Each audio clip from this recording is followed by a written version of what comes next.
अस्सलाम वालेकुम। आज की वीडियो में मैं कॉग्निटिव रीस्ट्रक्चरिंग के बारे में बात करना चाह रही हूँ।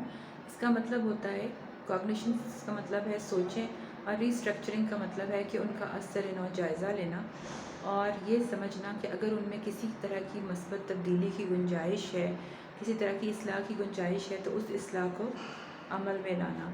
इस तरह से बात करने से लफ्ज़ बड़ा सा लगता है और लगता है कि ये बहुत मुश्किल सा काम है, लेकिन हम इसको जब सेशंस में कंडक्ट करते हैं तो हम इसको स्टेप वाइज करते हैं। मतलब इसकी 2 से 3 सेशंस में या शायद इससे भी ज़्यादा क्लाइंट की जो प्रोग्रेस है उसको जहन में रखते हुए इसको डिफरेंट सेशंस में कंडक्ट किया जाता है।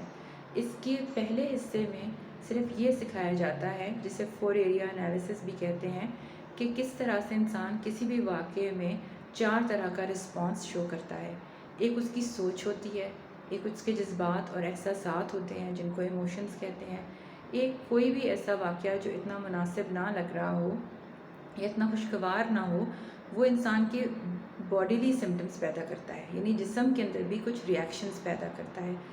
उनको हम फ़िज़िकल सिम्टम्स कहते हैं। मिसाल के तौर पर परेशानी में दिल का तेज़ धड़कना, रोंगटे खड़े हो जाना, हाथ पाँव ठंडे हो जाना, उनमें से जान निकलती महसूस होना। बाज़ लोग परेशानी में सिर दर्द का शिकार होते हैं, पट्ठों में खिंचाव महसूस करते हैं, तो ये सब परेशानी की जिस्मानी अलामतें हैं।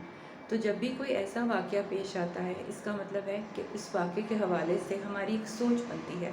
अगर वो सोच परेशानी वाली होगी तो हमारे परेशानी के जज्बात बनेंगे, खौफ, मुस्तकबिल के अंदेशे, फ्रस्ट्रेशन, डिस्ग्रंटल्ड फील करना, बहुत ज़्यादा डर जाना, और इसी हिसाब से हमारी जिस्मानी अलामतें बनेंगी।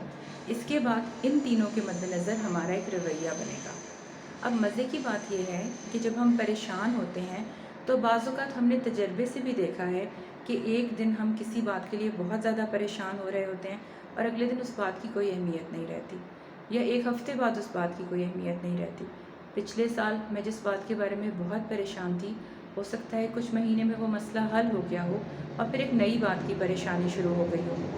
तो अगर ये देखा जाए, इसका मतलब है कि हमारी हर सोच की एक उम्र होती है। कुछ सोचें लम्हों की मोहताज होती हैं, कुछ घंटों की, कुछ दिनों की, और कुछ सोचें जो हैं वो कई साल हमारे साथ चलती हैं परेशानी वाली, लेकिन उनकी कोई शिद्दत नहीं रहती। जो मुद्दत गुज़रती है, शिद्दत कम हो जाती है।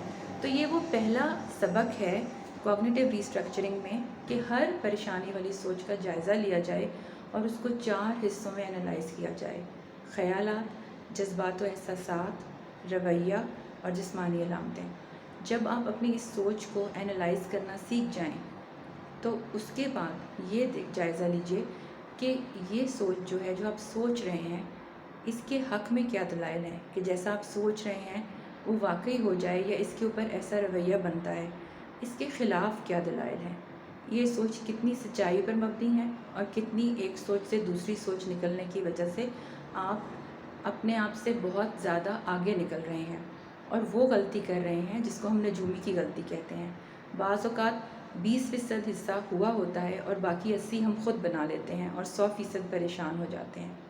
तो जब हम यहाँ तक पहुँच जाएंगे तो फिर हमें पता चलेगा कि इस सोच को अगर एक अच्छी मुतबादिल सोच से बदल दिया जाए तो कई दफ़ा ऐसा होता है कि मसला फ़ौरन हल हो जाता है, और कई दफ़ा ऐसा होता है कि अगर फ़ौरन हल ना भी हो तो हमारा जो इमोशनल अराउज़ल, यानी कि जज्बात का तूफ़ान जो आया हुआ है, वो ठंडा हो जाता है और हम बजाय एक जज्बाती दिमाग के अपने जज्बात और एहसासात को ठंडा करने के बाद एक अक्लमंदी के साथ चीज़ों का जायज़ा लेते हैं और कोई बेहतर हल तलाश कर लेते हैं।